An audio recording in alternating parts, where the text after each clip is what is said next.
മൂവാറ്റുപുഴ വാഴക്കുളത്ത് നിന്ന് ആരംഭിച്ച് അങ്കമാലിയിൽ സമാപിച്ച ജില്ലാ പര്യടനം 3 ദിവസങ്ങളിലായി ജില്ലയുടെ ഗ്രാമ-നഗര മേഖലകളിൽ നിന്ന് നിരവധി ആളുകൾ യാത്രയ്ക്ക് ഐക്യദാർഢ്യവുമായെത്തി.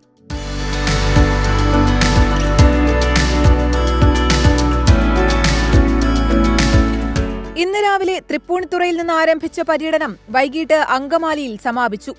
തുരുത്തിശ്ശേരി സർക്കാർ LP സ്കൂളിലെ കുരുന്നുകൾ ലഹരിവിരുദ്ധ തെരുവുനാടകവുമായി വേദിയിലെത്തി. ഇപ്പോൾ ലഹരിക്കടുത്ത് ജീവിതത്തോടുള്ള മത്സരമാകണം ലഹരി എന്നുറക്കെ പ്രഖ്യാപിച്ചുകൊണ്ട് ലഹരിക്കെതിരെ ചെറുത്തുനിൽപ്പുമായി ടീം GLPS തുരുത്തിശ്ശേരി. പൊതുയോഗത്തിലും നൂറുകണക്കിന് ആളുകൾ പങ്കെടുത്തു. റോജി M. ജോൺ MLA, നഗരസഭാ ചെയർമാൻ തുടങ്ങിയവർ യാത്രയ്ക്ക് പിന്തുണയറിയിച്ചു. അതുപോലെ ഇന്ന് നമ്മുടെ സമൂഹം അഭിമുഖീകരിക്കുന്ന ഏറ്റവും പ്രധാനപ്പെട്ട ഒരു വിപത്തിനെതിരായിട്ടുള്ള ഒരു പോരാട്ടം കൂടിയാണ് ഈ യാത്ര. സാധാരണ നിലയിൽ കേരള യാത്ര, കേരള മാർച്ച് എന്നൊക്കെ പറയുന്നത് വിവിധ രാഷ്ട്രീയ പ്രസ്ഥാനങ്ങളൊക്കെ നടത്തുന്ന ഒരു പരിപാടിയാണ്. ഒരു മാധ്യമ സ്ഥാപനം അതിന് നേതൃത്വം കൊടുക്കുന്ന ഏറ്റവും മുതിർന്ന ഒരു മാധ്യമ പ്രവർത്തകൻ SKN പോലുള്ളൊരു വ്യക്തി ഒരു കേരള യാത്ര നടത്തുന്നു എന്ന് പറഞ്ഞാൽ അത് വളരെ നൂതനമായിട്ടുള്ള ഒന്നാണ്. അതും ലഹരിക്കെതിരായിട്ടുള്ള ഒരു പോരാട്ടമാണ്.